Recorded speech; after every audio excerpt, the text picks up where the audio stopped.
যে হাদিস ক্ষমতাকে কাঁপায়, বিবেককে জাগায়।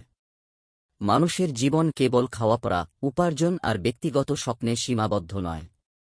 মানুষের প্রতিটি অবস্থান, পিতা, মাতা, সন্তান, স্বামী, স্ত্রী, শাসক কিংবা সাধারণ নাগরিক ক্ষেত্রে এগুলোর সবকিছুই দায়িত্বের এক একটি অধ্যায়। আমরা অনেক সময় ভাবি দায়িত্ব কেবল ক্ষমতার সঙ্গে আসে, অথচ ইসলাম শেখায় দায়িত্ব আসে সম্পর্কের সঙ্গে। যে মুহূর্তে কেউ কারো জীবনে প্রভাব বিস্তার করে, সেই মুহূর্ত থেকেই সে আল্লাহর দরবারে জবাবদিহির আওতায় চলে যায়। এই জবাবদিহির ধারণাকে সবচেয়ে গভীর, সবচেয়ে স্পষ্ট ও হৃদয়ে কাঁপানো ভাষায় তুলে ধরেছেন মানবতার শ্রেষ্ঠ শিক্ষক আল্লাহর রাসূল সাল্লাল্লাহু আলাইহি ওয়াসাল্লাম। তিনি আমাদের জানিয়ে দিয়েছেন যে কেউ দায়িত্বমুক্ত নয়, কেউই প্রশ্নের বাইরে নয়। ক্ষমতার আসনে বসা শাসক থেকে শুরু করে ঘরের ভেতরের নীরব অভিভাবক, সবাই আল্লাহর সামনে সমানভাবে জিজ্ঞাসিত হবে।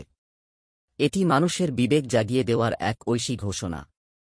আবদুল্লাহ ইবনে উমার রাদিয়াল্লাহু আনহু হতে বর্ণিত, তিনি আল্লাহর রাসূল সাল্লাল্লাহু আলাইহি ওয়াসাল্লাম কে বলতে শুনেছেন, তোমরা প্রত্যেকেই রক্ষক, আর প্রত্যেকেই তার অধীনস্থদের সম্বন্ধে জিজ্ঞাসিত হবে।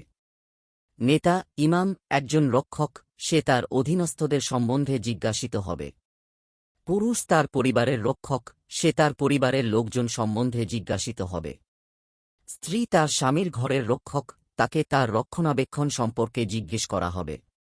ইবনু উমার রাদিয়াল্লাহু আনহু বলেন, আমি এ সকলই আল্লাহর রাসূল সাল্লাল্লাহু আলাইহি ওয়াসাল্লাম হতে শুনেছি।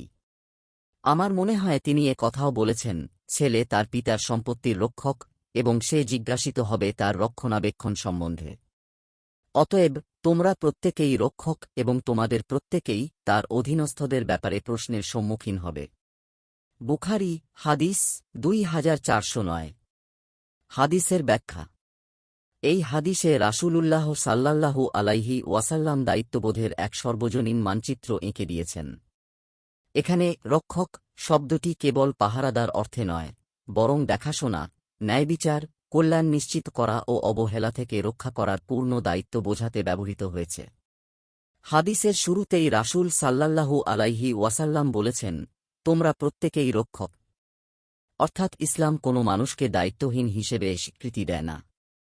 কেউ রাষ্ট্র পরিচালনা করুক বা একটি পরিবার পরিচালনা করুক, প্রত্যেকের ওপর আল্লাহর অর্পিত আমানত রয়েছে।